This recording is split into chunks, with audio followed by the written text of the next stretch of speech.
தினகரன் வியூவர்ஸ்க்கு வணக்கம். அங்கீகாரம் படம் எப்படி இருக்கு? இயக்குனர் பா ரஞ்சித் அசிஸ்டன்ட் தென்பதியன் டைரக்ஷன்ல ரிலீஸ் ஆகியிருக்கிற படம் தான் இந்த அங்கீகாரம். இது ஒரு sports court room drama. KJR, Vijay Venkatesh, அப்புறம் ரங்கராஜ் பாண்டே உள்ளிட்ட பலர் நடிப்பில் இந்த படம் வெளியாகி இருக்கு. உண்மையாவே இந்த படத்தோட ஸ்பெஷல் என்ன அப்படின்னா, முழுக்க முழுக்க நம்ம நேஷனல் அத்லெட்ஸ்ல இருந்து ஆரம்பிச்சு கிரிக்கெட்டை தவிர மற்ற எல்லா விளையாட்டு வீரர்களும் எந்த அளவுக்கு ஸ்ட்ரகிள் ஆகுறாங்க, எவ்வளவு போராட்டத்தை சந்திக்கிறாங்க அப்படின்னு எடுத்து வச்சிருக்கிற படம் தான் இந்த படம். கதை இதுதான். கேஜேஆர் ஒரு நேஷனல் ரன்னர். அவர் ஒரு பெரிய நேஷனல் ரெக்கார்ட் வைக்கிறாரு. அது மூலமா காமன்வெல்த் போட்டியிலையும் பார்ட்டிசிபேட் பண்றதுக்காக முயற்சி செஞ்சுக்கிட்டே இருக்காரு.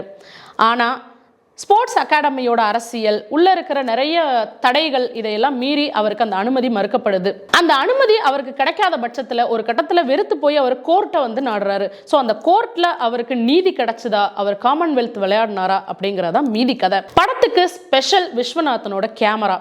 ஆக்சுவலி பார்த்தீங்கன்னா படம் முழுக்கவே அத்லெட் அப்படிங்கிறதுனால நிறைய ஸ்போர்ட்ஸ் மொமெண்ட்ஸ் இருக்கு. படத்தோட ஸ்பெஷல் பார்த்தீங்க அப்படின்னா கேஜேஆரோட ஆக்டிங். ஆக்சுவலி ஒரு ஸ்போர்ட்ஸ் அத்லெட்டா ஒரு ஹீரோ நடிக்கிறார் அப்படின்னா பெரும்பாலும் பார்த்தீங்கன்னா அப்பர் பாடியை தான் ரொம்ப ஒர்க் அவுட் பண்ணுவாங்க. பட் இவர் கால்லையுமே ரொம்ப அழகாக அவர் ஒரு ரன்னர் அப்படின்னு காட்டுறதுக்காகவே ரொம்ப அற்புதமாக அவர் மெயின் அவர் மெனக்கெட்டு இருக்காரு. ஸோ இந்த கதைக்கு அவர் ரொம்ப பர்ஃபெக்டாக பொருந்தி இருக்காரு அப்படின்னு தான் சொல்லணும். ஸோ படத்தோட விஷுவல் இன்னொரு ஸ்பெஷல்.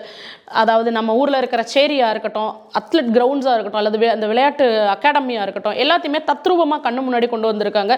கோர்ட்டு நமக்கு சலிப்பே ஏற்படுத்தாமல் ரொம்ப அழகாகவே பயணிக்குது.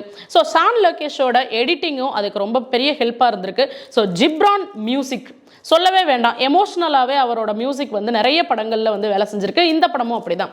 பேக்ரவுண்ட் ஸ்கோர் ஒரு மிகப்பெரிய பலமாகவே இந்த படத்தில் இருக்கு. படம் முழுக்கவே பார்த்தீங்க அப்படின்னா நேஷனல் அத்லெட்ஸ் விளையாட்டில் எந்த அளவுக்கு ஸ்ட்ரகிள் ஆகுறாங்க, அவங்க என்னென்ன பிரச்சனைகளை சந்திக்கிறாங்க அப்படின்னு ஒவ்வொரு கட்டத்திலையும் விவாதமாகவே எடுத்து வைக்குது.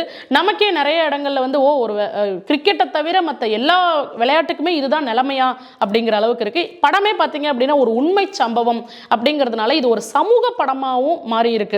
ஸோ மொத்தத்தில் விளையாட்டு வீரர்கள் பிளஸ் விளையாட்டில் சாதிக்கணும்னு நினைக்கிறவங்க நிச்சயமா பார்க்க வேண்டிய ஒரு படம். ஒரு சில விஷயங்கள் இது திரும்ப திரும்ப ரிப்பீட்டில் சொல்லிக்கிட்டே இருக்கிற மாதிரி இருக்கலாம். பட் அதை தாண்டி இது தேவையான படமாக மாறி இருக்கு.